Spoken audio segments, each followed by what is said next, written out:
Savage Hinata is savage. That save there. Like, that second to last episode. When he comes in, he just slaps that freaking... I made a post on that on Twitter, because when I saw that scene, I was just saying, yo! When you see that fucking save, man! Ow! That was such a good scene, when you just see Hinata come in there. I mean, everybody pitched in, of course. It wasn't just Hinata, but damn!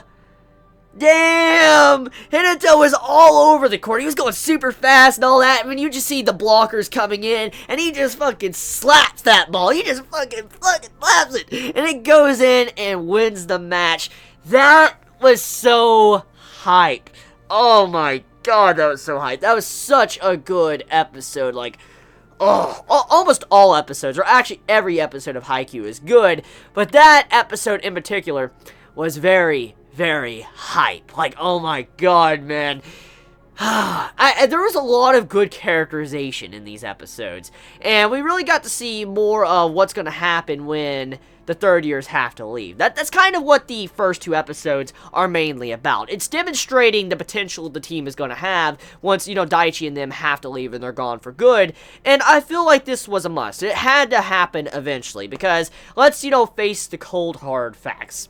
Regardless if, Kurasuno wins or loses this tournament, regardless if they, continue on winning, the fact doesn't change that the third years are going to eventually have to leave. They're going to leave after this tournament is done. And obviously you need to look towards the future of who's going to replace them. And with these, first two episodes I'm going to be talking about, they are trying to look at who's possibly going to be the potential next captain. And we get introduced to his character, and we get to see more about his personality, of how he feels like he's a coward, but also how he learns to have more confidence in himself to be able to lead the team throughout these episodes and this match. And for the most part, I have to say, I was kind of iffy on his character. Like, I'll be honest with you.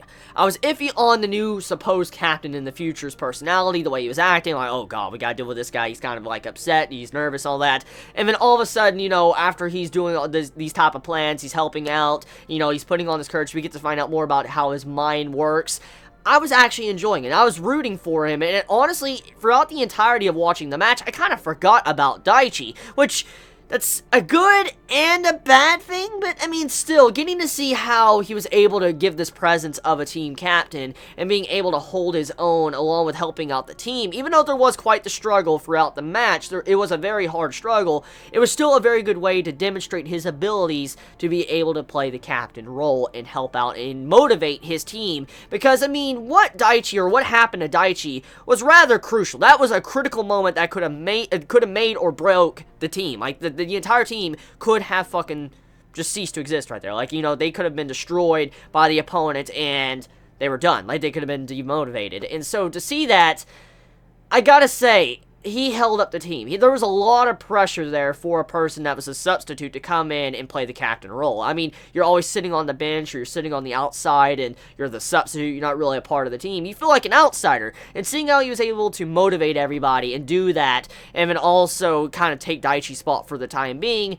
it's definitely something that deserves a lot of praise. So the match, it wasn't more about, I guess, finding out who's going to win here, but it's more about a character growing up and getting stronger and learning that he needs to stop looking at all the negatives or feeling like he's useless or a substitute.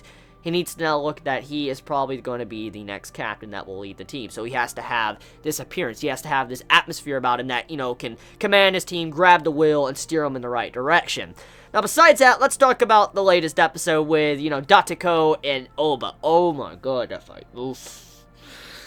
Okay, that match right there, I kind of expected Oba to win. I mean, they've been built up since the last season. And, I mean, I love Dateko. I've said this many times. I love Dateko. Let's go, Dateko. Let's go, Dateko. Like, I remember that fucking music. Like, I wish that song would have played. I wish I would have gotten to hear that song one more time before they got kind of eliminated from the match.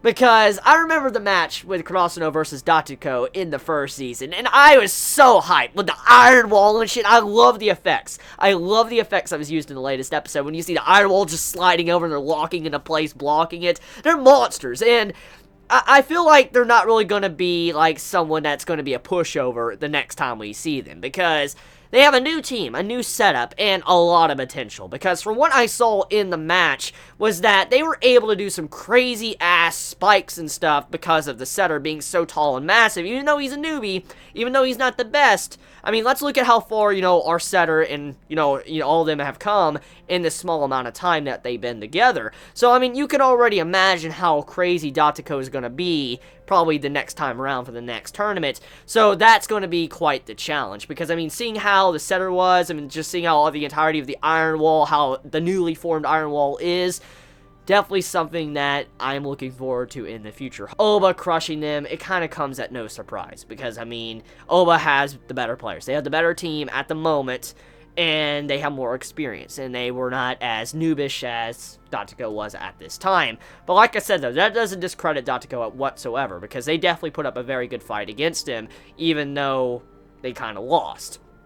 So yeah, these episodes of Haikyuu Season 2, a lot of hype. Yeah, a lot of hype. I was so hyped. Like, it felt like I was watching 5 minutes of these 3 episodes. Like, that's how fast it felt to me. Like, I sat down, watched these 3 episodes, it felt like 5 minutes. It just, 60 minutes just flew by way too fast for me. It like flew by, and I'm like, what the fuck happened to the time? Like, what the fuck? Because I was enjoying Haikyuu, and I feel like out of all the episodes I've seen today, I think Haikyuu and Durarara are the best. Definitely the best episodes I have seen overall today. So, props to Haikyuu for, always being entertaining, always being a badass series, and always just making me love sports anime so much.